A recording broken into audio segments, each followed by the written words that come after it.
back to the show, folks. Just to answer a question, according to Nostradamus, only Shirley Bassey has done more than one Bond song. She did Diamonds Are Forever, Goldfinger, and Moonraker. Yeah, what a voice. Goldfinger. Yeah, you know you're in a Bond new movie when you hear her voice. I mean, it's just her, and again, as I said during the break, Tom Jones. Yeah. That just personifies Bond as the way it was. I can't believe that Nick has never seen Thunderball. One of the best Bond movies of especially the early genre. There's a lot of Bond movies I haven't seen. Maybe I need a marathon. You could borrow if you'd like. One of the cool things about Thunderball is it's entirely within the realm of possibility. Yes. You know what I'm saying? Yep. All right. Anyway, let's get back to the show. That is Dr. K, James Bond authority. That's it. Off on his way to see the new Spectre movie tonight. Yeah. But we got Brian Blair, don't we? Huh? Thunderball is where Spectre first turned up in the Bond series. Yes, it is. That's right. See, it's all tied in. I like how we're going back to the roots. That's right. I like this. All right, that's right. We got Brian Blair on the line with us. You can be on the show, too, at 407-774-8255. And once again, in case you don't know about Brian, he is a championship professional wrestler. He wrestled with the Killer Bees tag team. He also wrestles by himself, still wrestles. And he wrestled with the government authorities over there in the Hillsborough County Commission, where he is credited with saving that county over it's like a 10-year period, wasn't it, Brian? $1 billion. That's a fact. It sure is. All right. Well, we were talking some politics. You mentioned Obama. I want to get to him in a second, but before we go any further, Charlie Crist looks like he's going to run for Congress over there. Is that a district anywhere near you? Is there much buzz about that over there? Well, there's not a whole lot of buzz about it. Golly, I've known Charlie for so long. I've done so many different political formats with him, and Charlie's a good guy, and he's a lifetime politician, and he doesn't know what to do if he's not in that circle. And not to say that he does a bad job, but he's a politician. He gets confused, doesn't he? I mean, didn't he think he was a Republican once, and now he's a Democrat? What is he running as now? It would be as a Democrat. What is it, Mr. K? Dr. K? Dr. K. Yeah. Dr. K. Yes, Dr. K. Sir. You're correct, 100%. He doesn't know whether he's a Republican, Democrat, or an independent because he's been all three within within 5 years. Well, that's what happens when you work with Morgan and Morgan, I guess. You get confused. That's funny. I don't think he really cares. Just whichever where he can get a job in an elected office, right? Would it be appropriate to call him a political ho? There you go. Yeah, I didn't say that's not me. Indeed. It seems like it. I mean, he just sells out. Whoever will elect him. And that's a great segue into why we need somebody like a Donald Trump. Now, granted, the heads-to-head don't look great against Hillary with Donald. You can put Hillary against 6 other Republicans, and they all beat her. But when it comes to Donald, he's within the margin of error. Yeah. So he definitely needs to work on his likability because you have the uninformed voters that just look at the surface and don't really look deeply into what the potential and what somebody's done, what their resume really is, and they're getting ready to bang him hard for his 4 bankruptcies since he launched on Marco Rubio about his credit card use. Credit card tryst.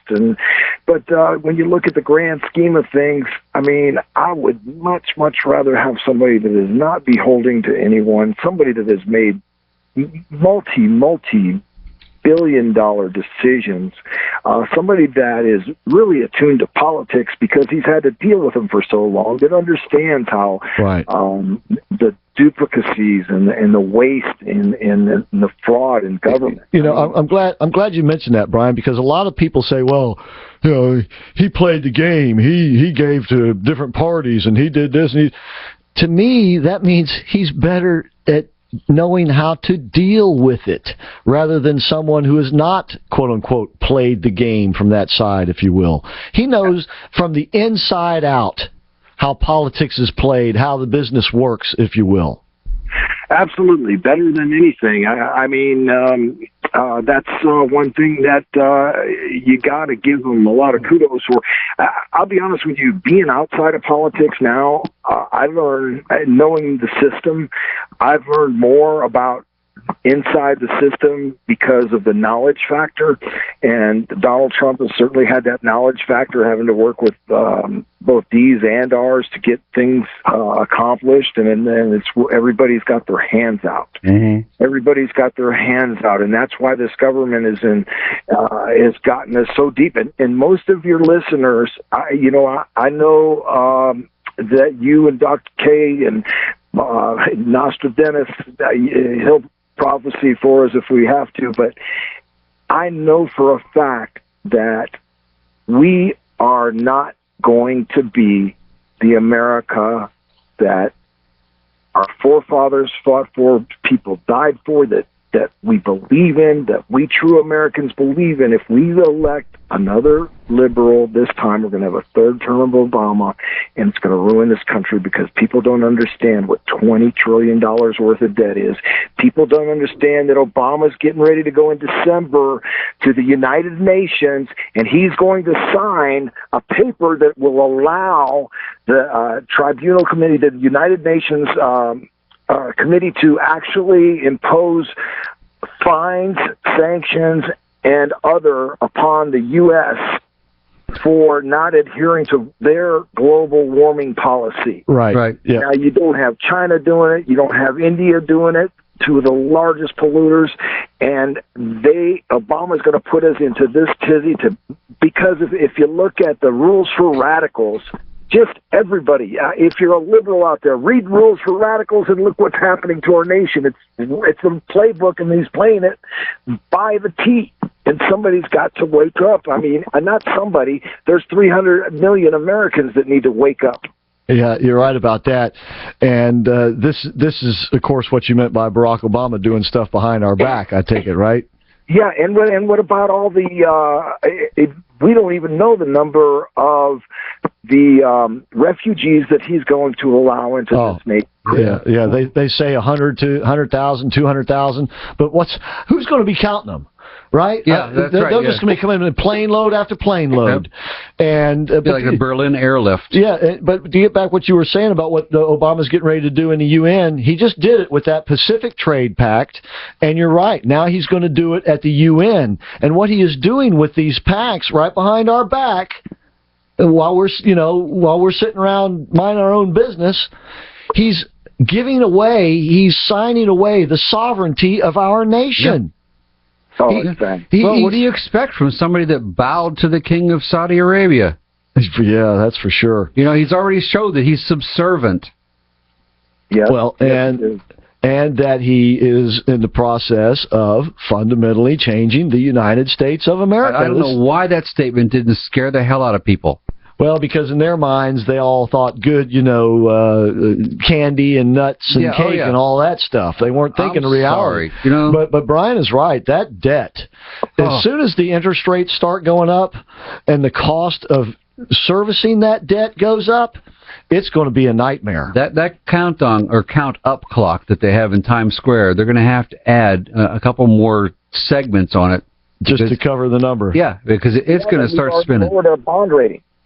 Our bond rate is going into the toilet. Yeah, and Obama's got everything, all the players in place to keep the bond rating folks to wait till after the election. Right. Wait till after the election, and then all hell is going to break loose. And it'll be somebody else's fault. Yeah, we have one more chance as Americans, and for those 3 million Republicans that sat home last time, don't do it again. Yeah, absolutely. You've got to get out and vote. You have to support and give us the opportunity to clean up this mess. Yeah. Otherwise it's hopeless. Yep. It's sad. It is. It's very sad. This is not the country that I went and fought for. I didn't really want it to go this far. Well, thank you for fighting for us, Dr. K. I appreciate it. It was my pleasure. I had a great time. Everybody says, well, thank you for your service, and I appreciate that. But you know what? I was having too good a time in there. I really was. It was not work. I loved it. I got to blow stuff up and, enjoy myself. Kind of sounds like a professional wrestler, doesn't he there, B. Brian? Oh. Hey, anytime you're causing chaos, right? Yeah, exactly. Chaos and mayhem. So B. Brian, where are you going to be wrestling at? Anywhere around here soon, or? I'm working on a cruise ship deal right now for January, and we'll see how that works out. We're getting close to potentially finalizing what's going to happen, and I'm going to take more of a booker type position and let the young guys do their things and stay focused to politics. I'm helping one of the candidates right now in Hillsborough County. I won't mention his name. Okay. But right now, my whole heart is bleeding political, and not just locally. It's more nationally. I can only do what I can do nationally. It's like guys like you, Chris, that have radio shows that reach a lot of people. You are the people that we need to save this nation, because I know there's a bunch of liberals in your listening audience that are probably giving us the finger behind our back and saying we're all wrong. And they would just let them go read Rules for Radicals and say, is that not what's happening right now? And let them look. They may not know a lot about big business, but let them look at the debt and what's going to happen when the interest rises. We are in big trouble, my friend. We are in big trouble. You got that right.